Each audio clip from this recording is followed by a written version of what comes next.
ये election commission की जिम्मेवारी है, तो इसका मतलब यह है इलेक्शन कमीशन निष्पक्ष नहीं है।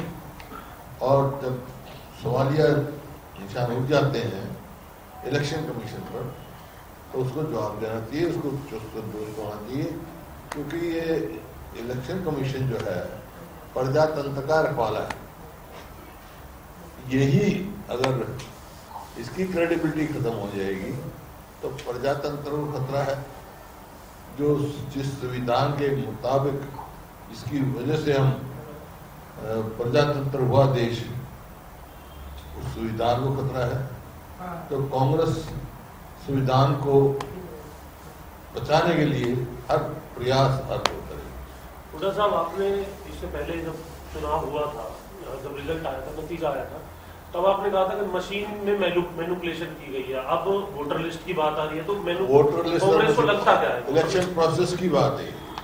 मैंने उसी टाइम कहा था, नतीजा आया उसी दिन। जैसे ही मैं बाहर निकला तो आप लोगों ने इलेक्शन पूछा था, मैंने अब देखो ये तो लोगों का वर्डिक्ट है, मैं मंजूर करता हूँ लेकिन अंडर प्रोटेस्ट कर रहा हूँ। याद होगा आपको? याद नहीं है? निकलवा लेना आपको।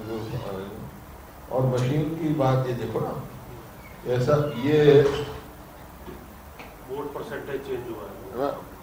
5 तारीख को 8:34 पे ये करते 61.19%, 61.19%। फिर चलो, फिर 6 तारीख को 8/14 पे करते हैं 60.565%, 65.65%। और फिर 5 को दे दी आपने, 6 को दे दी, फिर 8 को गिनती थी, 7 को 8:45 बजे 8:40 भेज देते हैं कि वोट जो है 67.9% पड़ी है। तो इनके रिकॉर्ड की बात है। एक बात मेरे को समझाओ, जब मशीन में वोट जा चुकी तो वोट बढ़ेगी कैसे भाई? आजकल ये जमाना थोड़ा है, तो कहते हैं आजकल हम इतने डिजिटल वो है।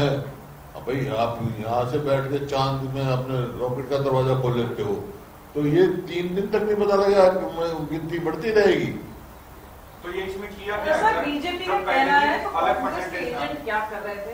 इलेक्शन कमीशन ऐसा है कांग्रेस के एजेंट कुछ ना करे, ये फिर इलेक्शन करना जिम्मेवारी इलेक्शन कमीशन का है, उसकी जिम्मेवारी है।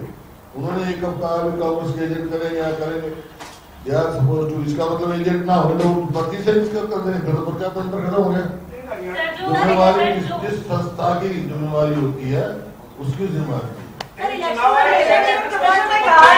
अपील नहीं आई है, कोई अपील नहीं की गई आपकी तरफ से। अभी मैं जिस दिन रिजल्ट आया था उस दिन मैंने कहा था, उसके बाद फौरन हम इलेक्शन कमीशन मिले थे, कांग्रेस पार्टी के डेलीगेशन।